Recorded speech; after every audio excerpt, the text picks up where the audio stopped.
Nah, terus sekarang tuntutan Ibu apa? Tuntutan saya, jujur saya mau uang kembali. Saya pengen jadi penjara tapi selama-lama mungkin, jangan sebentar. Selamat datang di Kasus Viral Indonesia. Di sini kami hadirkan rangkaian fakta dan kronologi dari berbagai peristiwa yang tengah ramai dibicarakan. Berikut ini adalah kasus penipuan rumah kontrakan bodong yang merugikan puluhan orang di Bekasi. 1. Modus operandi penipuan.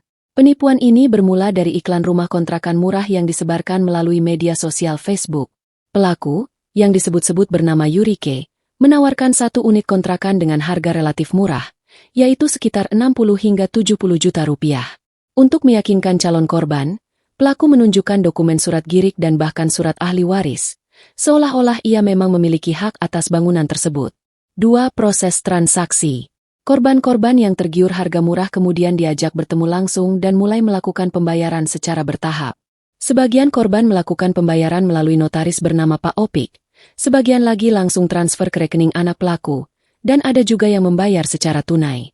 Beberapa korban menyebut bahwa mereka membayar hingga lebih dari 100 juta rupiah, dengan janji akan menerima sertifikat AJB, akta jual beli, dan bisa segera menempati unit setelah proses notaris selesai.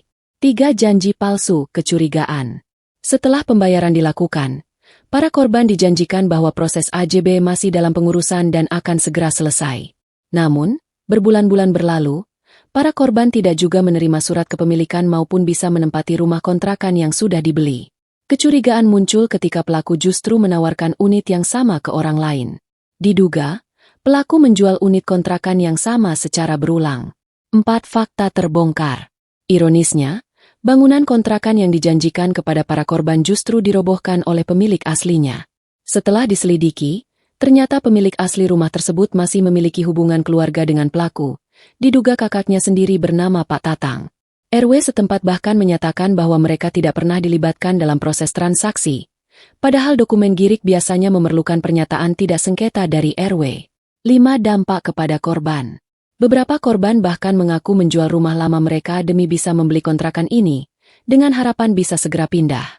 Salah satu korban menyebutkan ia membeli 2 unit, yaitu 1 kontrakan dan 1 kios, dan telah mengeluarkan dana hingga 135 juta rupiah.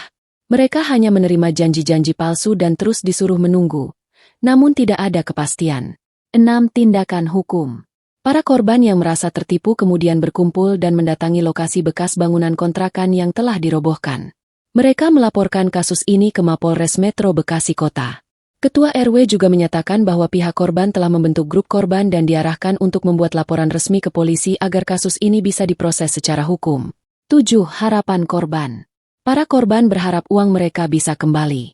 Namun jika tidak memungkinkan, mereka meminta pelaku dihukum seberat-beratnya, agar tidak ada korban lainnya di masa depan. Total kerugian. Hingga saat ini, tercatat 57 korban dengan total kerugian mencapai sekitar 4,8 miliar rupiah. Penutup. Jadi gimana menurut kamu?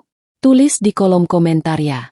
Jangan lupa like, share, dan subscribe biar kamu nggak ketinggalan bahasan-bahasan viral yang dibahas dari sudut pandang manusiawi. Sampai ketemu di video selanjutnya. Tetap waras, tetap waspada, dan jangan mudah percaya cuma dari satu postingan.